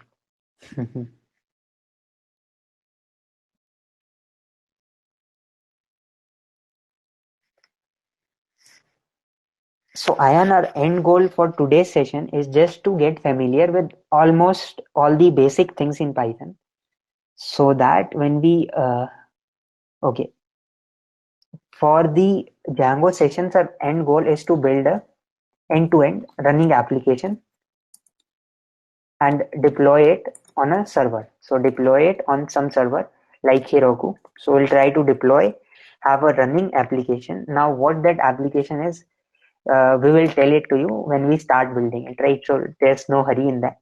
And we'll also have an assignment for you people, an evaluated assignment, which will be something on the lines of what we will be building. Not completely different, something on those lines. Okay, so this init method actually takes in this self, which is a instance of the student that we will be passing. So it will be clear in a moment. Then we take as a input, let's say student can have a name, and let's say it can he or she can have an email. This is the init method, and here what we will do, we'll set the name to be equal to name, we'll set the email to be equal to email. And now let's just try to close this class and try to create a new object, an object for the class. Let's just say that student s1 is equal to student. I'll give the name. Here you can see that we have to pass the name and email, right? So let's say I give Ayan, and let's say that the email is ayan12@gmail.com. Okay, so at some random mail service.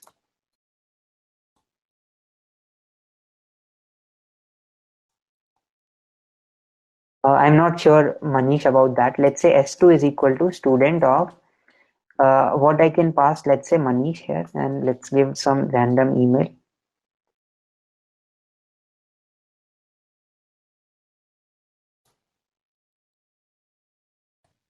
Okay. Now, once I do this, and now let's try to print s1.name, print s2.name, and let's try to run this. So you see that you can get the names of these students. Okay. So it allows us to map the real world entities into our objects, right? So till now we were having class, we were having integer objects, we were having dictionary objects, list objects. Now we have a custom data type. Okay. So they also allows us to create our own custom data types, right? That is the end goal. We want to create something of our own. Now I hope till this point it's clear to all of you. Uh, yeah, self is same as the this keyword. So self is actually the same as in C++. You would have something like this. You would have the constructor like student name email, and self is actually, yeah, we need not declare them. We can just assign them values. They will automatically get declared, the data members. Self is like this pointer in C++. Okay, so that's how you can define a class. The init method is actually used to create an instance of the class, right? So a student there could be multiple students, right? So you just have to create their objects or the instances. So for that, you need the values. You need the data values. So for a student, you have name and email, and this self you always have to pass. Why? Because this self keyword refers to which student are you working with, which student is this whose name you are assigning to be name, right? Does that make sense? Yes, it's is in it. Yes, exactly, Alok. It's the default constructor, but we are trying to pass name and email to set the name and email of the object. Okay, so should we all stop at this point? Anybody has any questions? Now we'll take all the questions that you have. So we are done with the basic things that you will be requiring.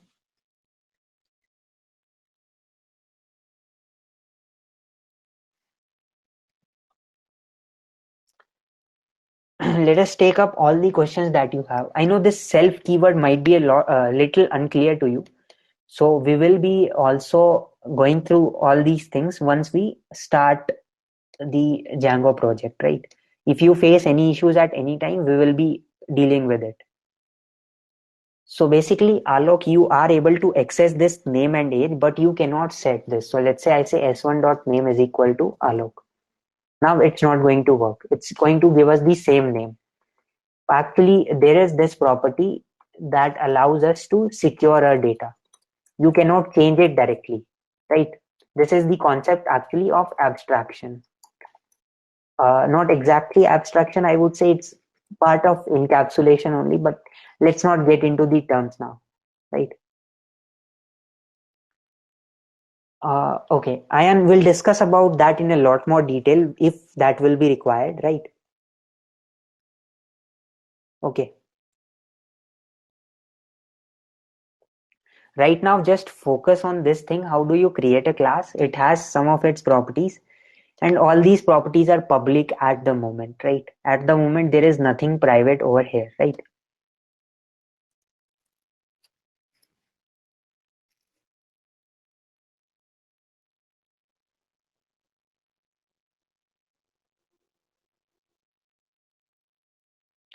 So if anybody doesn't have any doubts, you can leave the session. Good night, and we'll see you in the next session where we'll start with the web development.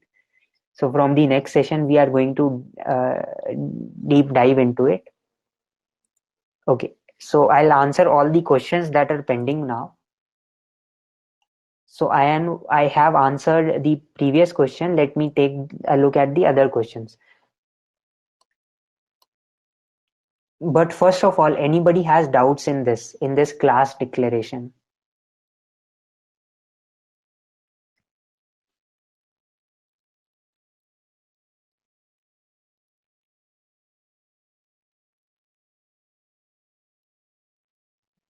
Anirudh, please send me the code if that issue persists, right?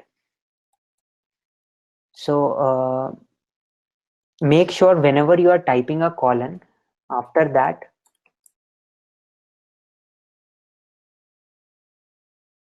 you just give a new line, right? Let's say there are some inputs, INP1, input 1, input 2. So then you are giving a colon, press enter so that make sure it goes at some indentation level. Okay. And let's just try to print input 1 and print input 2.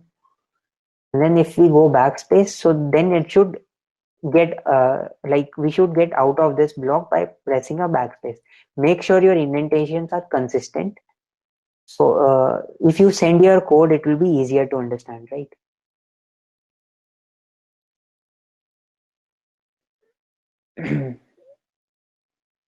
Snehal, that's a good question. So that's not relevant right now. Okay. We just want to have one constructor for our class. We do not have to have more than one. Oh, Kazi Mamun says earthquake just struck. Which part of the country are you in, Kazi? Take care. Like, I hope there's nothing serious about there. Okay.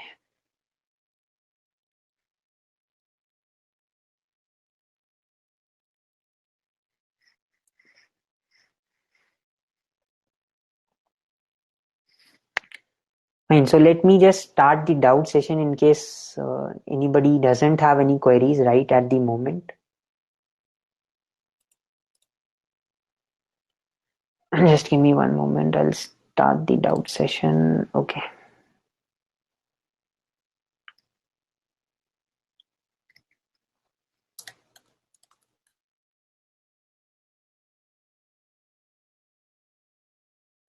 Yes, so Alok is asking, I'm new to Django and development. Is it fine? Yes, it's absolutely fine. So I'll tell you, like, even when I started first development, like, you all have some fear initially when you start doing the web development because you are not familiar with the terms, with the concepts, right? Learning syntax is not an issue. Learning the concepts is something that we want to teach you so that once you start building, you will not have any fear, right? So the only fear that most of you have when you start is like you do not have a exposure of what all concepts are there, right? So we'll see the concepts and relate them to the implementation details, right? So implementation is of no use unless you understand the ideas behind that, right?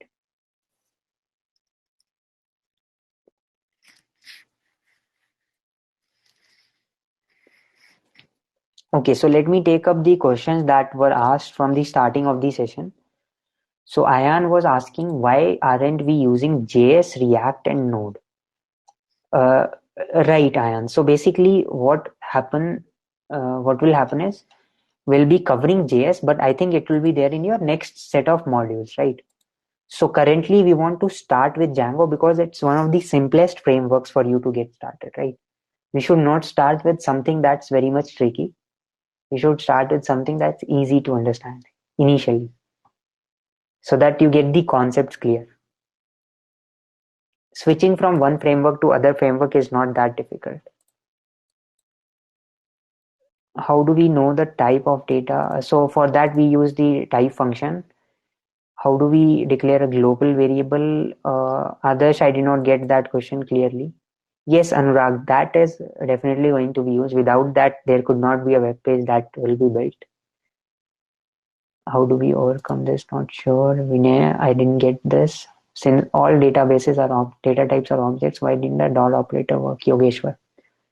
I answered that earlier. A difference in array lists and dictionaries, that's also clear. Dot find Kosto is clear. Can types be changed? Yes, Yogeshwar, the types can be changed in the middle of the code. We can change the types. Does the self dot name equal to name actually do? Why we are writing this way? Okay, Snehil, I'll get to that. Yes, input is Mahip answered. How do we change the branch in git bash? Uh, you can use the git checkout command, Athav, and try to explore on this to change the branches, right? Okay. So what does the self dot name equal to name actually do? Why are we writing this way? Okay. So let me answer Snehil's question. So basically, see what happens is when we do self dot name equal to name, it simply creates a name attribute, a name data member for the student, right? So now like you can access the name by s1 dot name. It will not change the data, but you can access the data.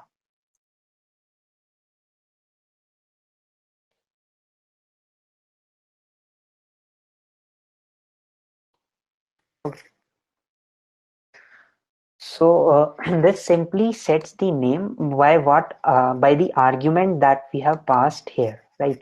So you see that you have passed the name as the argument. It will simply associate that with the object s1, right? So s1 has a different name, s2 has a different name, right? So each object will have a different name, right? Does that make sense, Snail? Each object has a different name. Athav, you can use either main or master. That doesn't really matter. That doesn't really matter. Just follow with one convention.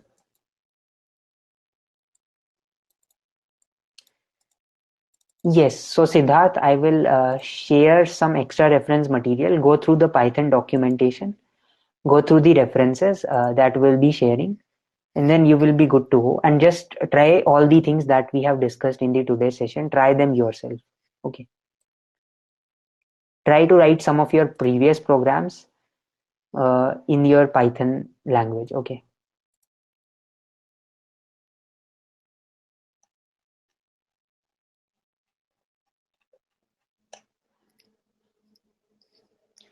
Fine, that's it in this case. Then we'll see you on Monday then, and we'll try to share some resources so that you can get started.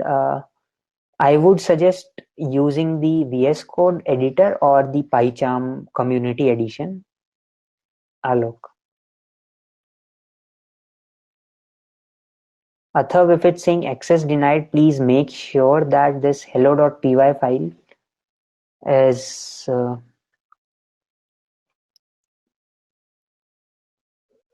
you are the owner for that file. So please do send me the screenshot of the issue that is coming to you in the Scalar chat, Athav. I'll get back to you on this. I'm not really sure about it right away. Any other questions do we have from anybody?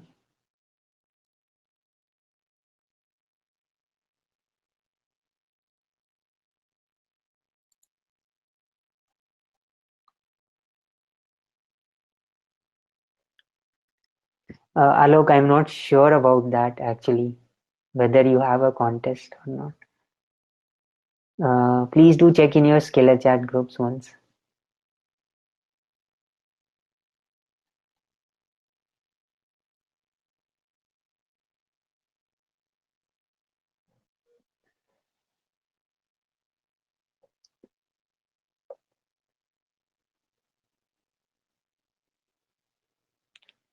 Far as what actually happens is there is a name variable that is actually set to main, right?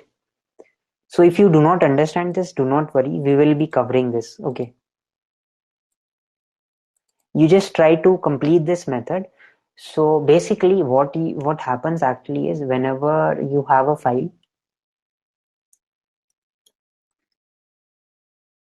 you try to run this file.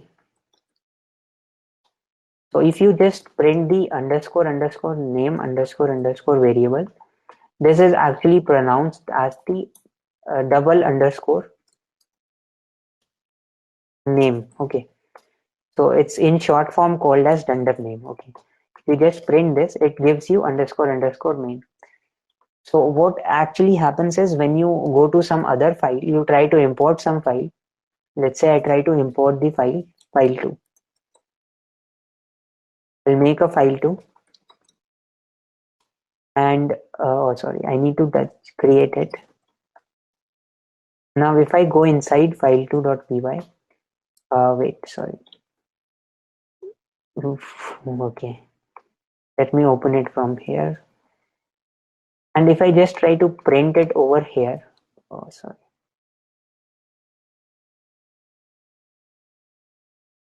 So when we import, what actually happens is all this content will get called one by one. So if I just run this now, you see that inside file2, this variable's name was file2. Inside main, its name is, inside the file, its name is main. Okay. So it actually allows us to distinguish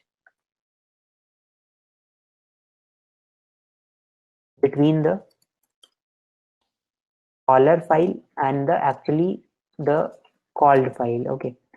So the file that is being allows us to distinguish between the executing file and the other modules. Okay.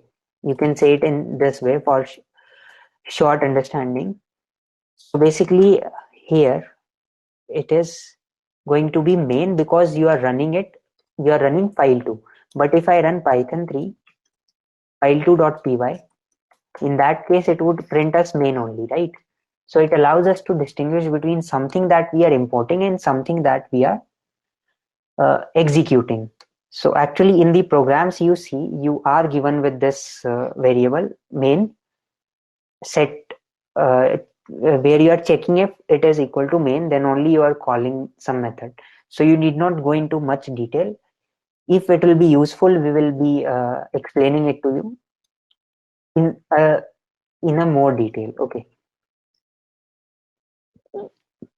fine. So I hope that answers your question. Sorry, for us. Okay.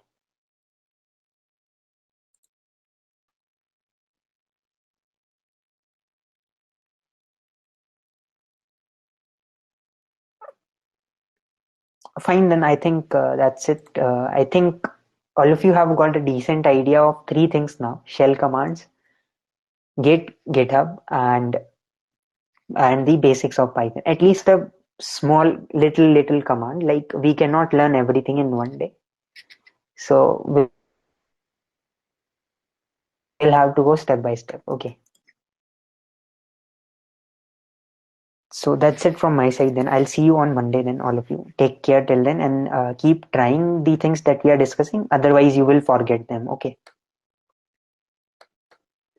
So that's it from my side. All of you take care, and we'll meet you in the next session on Monday. Okay. Cool then. Bye, all of you. Bye. Good night. Thank you, everyone. Okay.